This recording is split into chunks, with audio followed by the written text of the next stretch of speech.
La plupart des gens pensent que le plus grand gagnant d'une Coupe du Monde est l'équipe qui soulève le trophée. Pourtant, c'est faux. Les véritables gagnants ne portent pas de maillot, ne marquent aucun but et ne mettent jamais un pied sur le terrain. Pendant que des milliards de personnes vibrent devant leur écran, d'autres encaissent des milliards de dollars dans l'ombre. Et lorsque tu comprendras comment fonctionne réellement cette machine, tu ne regarderas plus jamais une Coupe du Monde de la même façon. Tous les 4 ans, la planète entière semble s'arrêter. Des milliards de supporters suivent les matchs. Les médias ne parlent que de football et les plus grandes stars deviennent des héros nationaux. Depuis sa création en 1930, la Coupe du Monde est passée d'un simple tournoi réunissant 13 équipes à l'événement sportif le plus suivi au monde. Aujourd'hui, selon la FIFA, plusieurs milliards de personnes sont exposées à la compétition. Mais derrière les buts, les trophées et les célébrations se cache une industrie gigantesque. Pourquoi ? Parce que la ressource la plus précieuse de notre époque n'est ni le pétrole ni l'or. C'est l'attention. Plus un événement attire de regards, plus il attire les entreprises. Plus les entreprises investissent, plus l'argent circule. Le football attire les foules attirent les marques, et les marques attirent les capitaux. C'est ainsi qu'une simple compétition est devenue une machine économique mondiale. Alors, qui profite réellement de cet argent ? Le premier gagnant est la FIFA. Elle ne joue aucun match, mais elle contrôle tout. Elle possède les droits de diffusion, les contrats de sponsoring, les licences officielles et l'organisation de la compétition. Entre 2019 et 2022, elle a généré plus de 7 milliards de dollars de revenus. Cette réalité illustre une règle fondamentale du monde des affaires. Celui qui possède le système gagne souvent beaucoup plus que celui qui travaille à l'intérieur du système. Regarde Uber. Les chauffeurs travaillent, mais c'est Uber qui possède la plateforme. Les vendeurs utilisent Amazon, mais c'est Amazon qui contrôle l'écosystème. Les créateurs publient leurs vidéos sur YouTube, mais c'est YouTube qui possède la plateforme. La Coupe du Monde fonctionne exactement de la même manière. Les joueurs créent le spectacle, mais ils ne possèdent pas le spectacle. Le deuxième grand gagnant est constitué par les chaînes de télévision. Elles perdent des sommes gigantesques pour diffuser les matchs, car elles savent qu'une finale rassemble des centaines de millions de téléspectateurs au même moment. Cette audience leur permet de vendre leurs espaces publicitaires à des prix exceptionnels. En réalité, elles n'achètent pas seulement du football, elles achètent ton attention. Les sponsors sont les 3e grands gagnants. Des entreprises comme Adidas, Coca-Cola ou Visa investissent des centaines de millions de dollars pour associer leur image à la Coupe du Monde. Pourquoi ? Parce qu'elles savent que, pendant un mois, le monde entier regarde dans la même direction. Chaque but, chaque victoire et chaque émotion renforcent inconsciemment leur présence dans l'esprit des consommateurs. Enfin, il y a les plateformes numériques. Aujourd'hui, les supporters ne regardent de plus seulement les matchs. Ils commandent sur Facebook, publient sur Instagram, partagent des vidéos sur TikTok et regardent les résumés sur YouTube. Chaque publication génère des clics. Chaque clic génère de l'engagement. Et chaque engagement rapporte de l'argent grâce à la publicité. Le football produit des émotions, mais Internet transforme ces émotions en revenus. À ce stade, une autre question apparaît naturellement.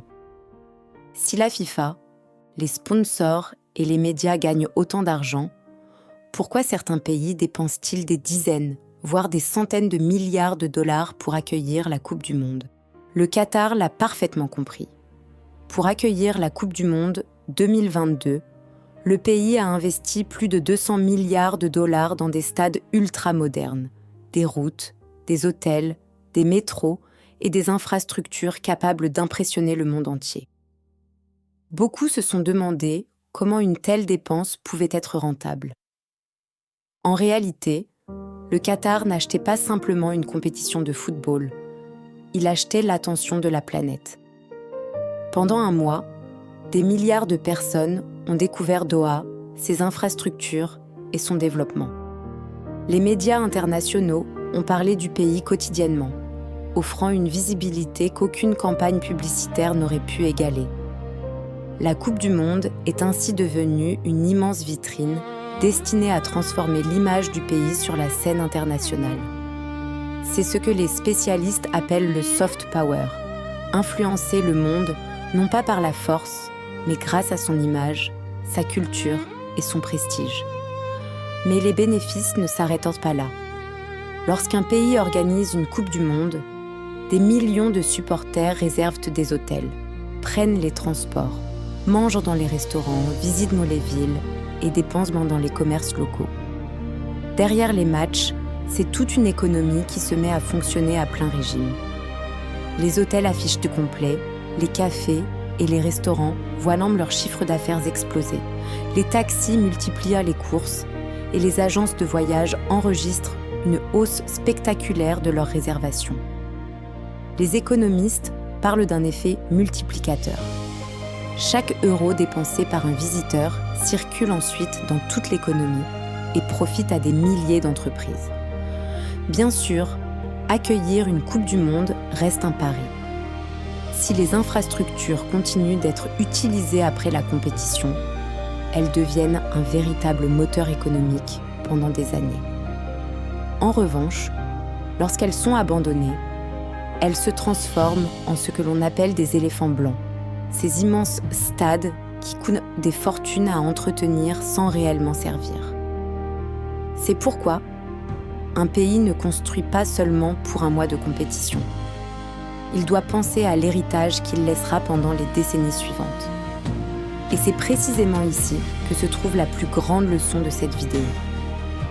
La Coupe du Monde n'est pas seulement un événement sportif, c'est une formidable leçon de business. Pendant que la majorité des gens regardent le match, les entrepreneurs regardent les opportunités. Ils observent où va l'attention, ils analysent les flux d'argent et ils comprennent que la richesse ne se trouve pas toujours sous les projecteurs, mais autour d'eux.